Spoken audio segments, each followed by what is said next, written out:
A Câmara dos Deputados discute a legalização das casas de bingo, um tema polêmico. A Comissão de Constituição e Justiça da Câmara dos Deputados aprovou no último dia 16 de novembro, substitutivo do deputado Regis Oliveira, do PSC de São Paulo, que legaliza os bingos por 40 votos favoráveis e 7 contrários.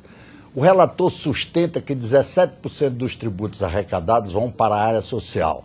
O deputado José Eduardo Cardoso refuta o relator, advertindo que serão só 5% e 1%, pois a receita será composta apenas do que foi arrecadado com videobingos e videojogos, excluído o bingo comum. Para debater o tema, convidamos os deputados Regis Oliveira, relator da matéria, que é do PSC de São Paulo, e José Eduardo Cardoso, do PT paulista.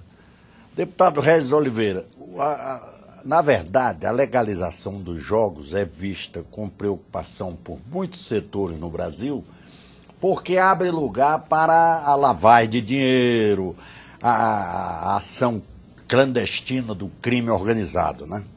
O senhor não desconhece isso, que o senhor é um professor de direito e sabe que esse risco existe, né? Bom, primeiro, um grande abraço a você, um grande abraço aqui ao meu querido amigo, irmão, Zé Eduardo Cardoso.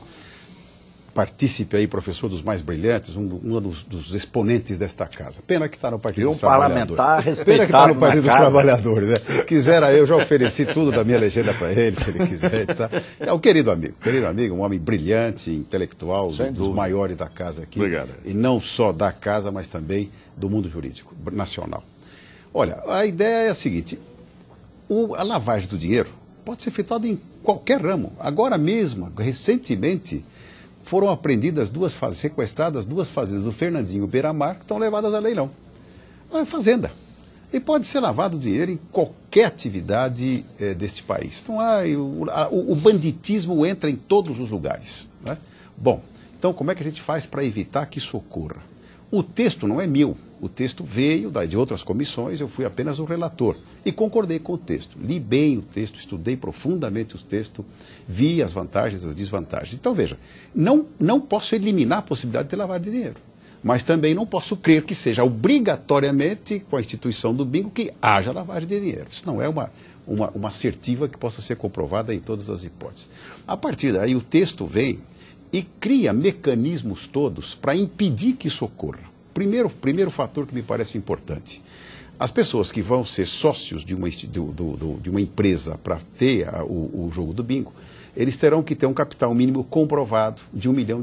Então, o laranja some. Pode ter um laranjão, né? Pode ser. Quer dizer, mas tem que ter um aporte de recursos de mínimo de R$1 milhão. Mais do que isso, R$200 mil de depósito junto à Caixa para garantia de eventuais danos. Então, a Caixa Econômica vai ter um bom aporte de dinheiro nisso aí. Segundo dado, toda a estrutura do bingo vai ser fiscalizada pela Receita Federal. Como é que essa situação vai fazer? A partir da lei, a Receita Federal, suponho que tenha estrutura suficiente para isso, como existe em outros países do mundo, né? Então, as máquinas só poderão ser compradas por pessoas, vendidas por pessoas, por entidades e empresas credenciadas junto à Receita também. Então, acaba o chamado contrabando das maquininhas, acaba a maquininha feita no fundo do quintal, só poderão ser vendidas as máquinas por empresas credenciadas junto à Receita.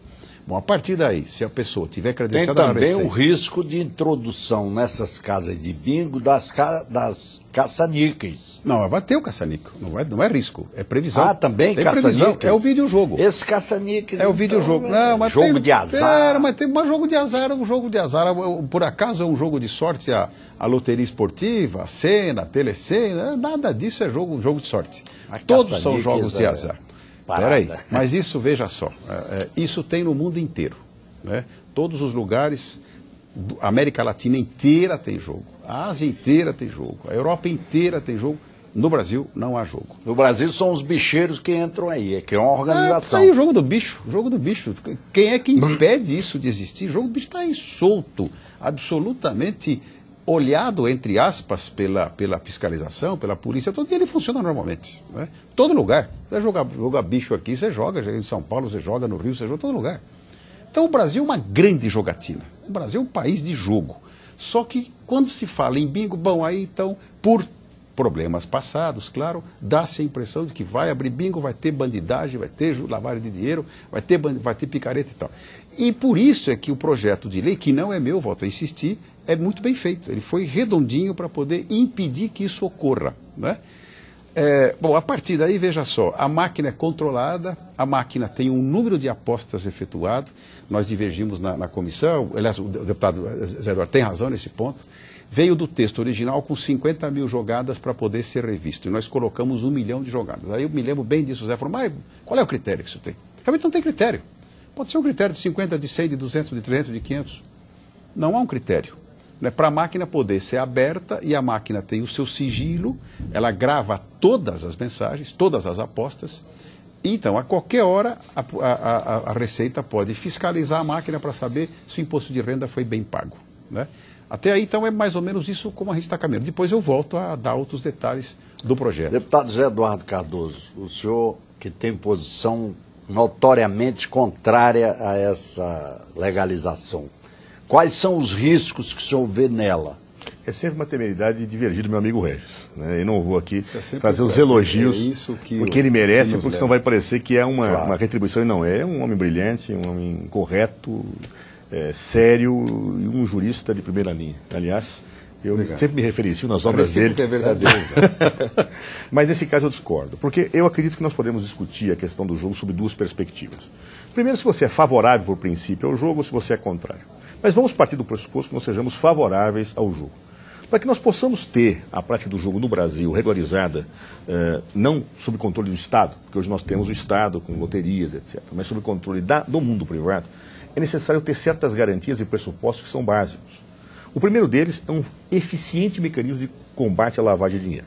Tem razão, Regis, qualquer atividade pode servir à lavagem de dinheiro, mas algumas são mais propícias. Claro. Ou seja, porque possibilitam um descontrole e uma facilitação de lavagem. O jogo é claro, você entra lá com dinheiro, ninguém sabe exatamente quem depositou, quem fez, e aí você cria mecanismos de lavagem de dinheiro com o próprio dono do estabelecimento. Isso é histórico. Aliás, no mundo, o crime organizado sempre se valeu do jogo como uma forma de lavagem de dinheiro. Então, se você vai se valer desse Eles chamam mecanismo... esquentar, na linguagem do ramo. Então, dá um exemplo. Eu apareço lá com 10 milhões, acerto com o dono do cassino, um pouco importa se vou ganhar ou não vou perder, depois ele me contrata por X, lavando dinheiro mais tarde no meu escritório, na minha atividade. Então, são mecanismos históricos em torno do jogo que sempre foram estudados e analisados pelos especialistas. Logo, se eu vou ter o jogo no Brasil, eu tenho que ter mecanismos muito eficientes para combater a lavagem de dinheiro. E nesse caso, aí a minha divergência com o Regis, não me parece que exista. Em primeiro lugar, o projeto prevê uma série de medidas de controle do Ministério da Fazenda, da Receita, sobre o jogo. Eu consultei o Ministério da Fazenda. O Ministério me disse, não tenho condições de implementar o que está colocado no projeto. Aliás, se fosse implementar, sairia mais caro para o Estado do que o ganho eventual que a arrecadação traria para o Estado. Pelo menos foi o que me disse o Ministério da Fazenda, depois, inclusive, do diálogo que nós tivemos na Comissão de Justiça. Ou seja, não há mecanismos operacionais para atender. Mas mesmo que se viabilizasse o que está colocado no projeto, com prejuízo para o Estado, diante de uma avaliação de impossibilidade dada pelos técnicos da Receita, ainda assim seria ineficiente, porque você não tem mecanismos outros de controle, inclusive do ingresso dos recursos. A própria Fazenda disse que não teria controle. Não tem. Por exemplo, uma coisa que foi aqui citada, o caça-níquel. O projeto permite o caça-níquel, inclusive em grande volume, né? É muito difícil você controlar processos. Como é que você vai fazer auditoria em cada máquina de caça-níquel? Como é que a Fazenda vai fazer isso? Como é que a Receita vai fazer isso? É uma situação muito problemática, portanto, acho que esse é um flanco aberto.